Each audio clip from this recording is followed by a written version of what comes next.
নমস্কার, আপনারা দেখছেন সময় কলকাতা। সময় নিউজ নিয়ে রয়েছে আপনাদের সঙ্গে আমি প্রবীর।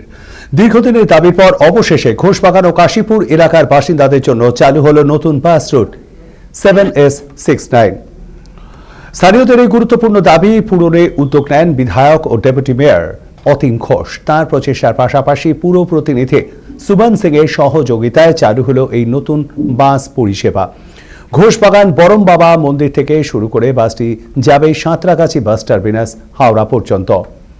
পথে বাসটি রিজেন্ট সিনেমা, বিবি বাজার, চিড়িয়াবর, টালা ব্রিজ, শ্যামবাজার সহ রবীন্দ্র সদন ও পিটিএস হয়ে সাঁতরাগাছি স্টেশনে পৌঁছবে। স্থানীয়দের মতে এই নতুন বাস রুট চালু হওয়ায় বহু মানুষের যাতায়াতের সুবিধা হবে। দীর্ঘদিনের অপেক্ষার পর এই পরিষেবা চালু হওয়ায় স্বাভাবিকভাবেই খুশি এলাকাবাসী। রাজ্যের মুখ্যমন্ত্রী মমতা বন্দ্যোপাধ্যায়ের উদ্যোগে রাজ্যে ৬২টি সিএনজি বাস কেনার পরিকল্পনা আগেই নেওয়া হয়েছিল। ইতিমধ্যে তার মধ্যে ১০০টি বাস কেনা হয়ে গিয়েছে। তবে কেন্দ্রের গাইডলাইন অনুযায়ী বাণিজ্যিক ক্ষেত্রে সিএনজি ব্যবহারে কিছু বিধিনিষেধ ও গ্যাস সরবরাহ ঘাটতির কারণে পরিবহন পরিষেবায় কিছুটা প্রভাব পড়েছে। ফলে এই পরিস্থিতির মধ্যেও নতুন বাস রুট চালু হওয়ায় স্থানীয় বাসিন্দারা এই উদ্যোগকে স্বাগত জানিয়েছেন। ওখানে ঘুরিয়ে নেবে না, তারপর দাঁড়াবো।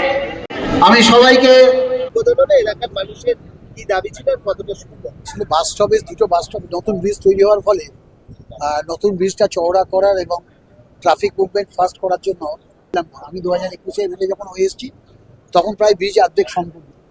তো তখন থেকে এই এলাকার মানুষের ডিমান্ড ছিল যেখানে বাস স্টপেজ করার, কিন্তু বাস স্টপেজ করতে গিয়ে টেকনিক্যালি ট্রাফিক ডিপার্টমেন্ট এবং পরিবহন দপ্তর বললো যে ওখানে যদি বাস স্টপেজ করা হয় তাহলে প্রথম কথা হচ্ছে ট্রাফিক কনজাংশন হবে এবং অ্যাক্সিডেন্ট হবে। তো ফলে আমরা বিকল্প ভাবলাম, তখন আমরা মাননীয় মন্ত্রীর কাছে দরবার করলাম যে এখান থেকে একটা বাস রুট দেওয়ার জন্য। তো যেহেতু কাশীপুর ব্রিজটা এখনো বিপজ্জনক অবস্থায় আছে, ব্রিজটা ভেঙে নতুন করে তৈরি করার পরিকল্পনা রয়েছে সরকারের, সেই জন্য ওখান দিয়ে কোনো বাস অ্যালাউ করা হয় না। তো স্বভাবতই আমাদের ঘুরপথে নতুন রুট তৈরি করা হলো। তো ন্যাচারালি এখান থেকে সাঁতরাগাছি স্টেশনে আমাদের উত্তরপ্রদেশ থেকে কোনো বাস ছিল না। এখানে পাশে আমাদের ডেন্টাল কলেজ আছে, যেখান থেকে হাওড়া থেকে প্রচুর ছেলে মেয়ে পড়তে আসে। তো ফলে এই এলাকার মানুষ সহ এই অঞ্চলে প্রচুর মানুষের এটা সুবিধা হবে, কারণ এখান থেকে এই জায়গায় কোনো বাস রুট ছিল না, এটা একটা নতুন বাস রুট চালু হলো। ফলে আমার ধারণা সমস্যাটা অনেক সমাধান।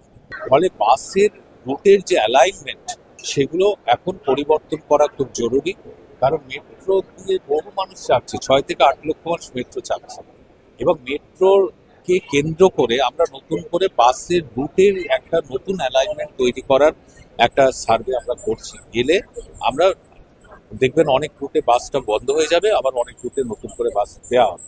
এই পর্যায়ের মধ্যে আমরা আছি। যে প্রায় 200 সিএনজি বাস মুখ্যমন্ত্রী কেনার জন্য অনুমোদন করেছিলেন, সেই বাসগুলো কেনাও হয়েছে এবং 100 বাস কিছুদিন আগে মুখ্যমন্ত্রী উদ্বোধন করেছিলেন। এবং ইতিমধ্যে আপনারা জানেন সিএনজির একটা সংকট, কেন্দ্রীয় সরকার তারা ঘোষণা করেছে যে কমার্শিয়াল ক্ষেত্রে সিএনজি কেনাটাকে বন্ধ করেছে। এতে বিশেষ করে যারা অটো চালায়, গ্যাসে অটো চালায়, ছোট ছোট রেস্তোরাঁ থেকে শুরু করে তারা বিরাট সংকটের মধ্যে পড়েছে এবং পরিবহনে তার একটা বিরাট এফেক্ট পড়ছে। আমাদের মুখ্যমন্ত্রী ইতিমধ্যে প্রেস করেছেন, তিনি রাজ্যবাসীকে আশ্বস্ত করেছেন যে মূলত তিনি বলেছেন যে রাজ্যের মধ্যে যে গ্যাস যেখানে তৈরি হয় সেগুলো এখন আপাতত বাইরে যাওয়া যাবে না। এটা ঠিক সাপ্লাইয়ের অভাবে আমাদের কিছু সমস্যা এখন তৈরি হবে, তবে আমরা চেষ্টা করছি যাতে যাত্রী পরিষেবাকে ঠিকঠাক রাখি।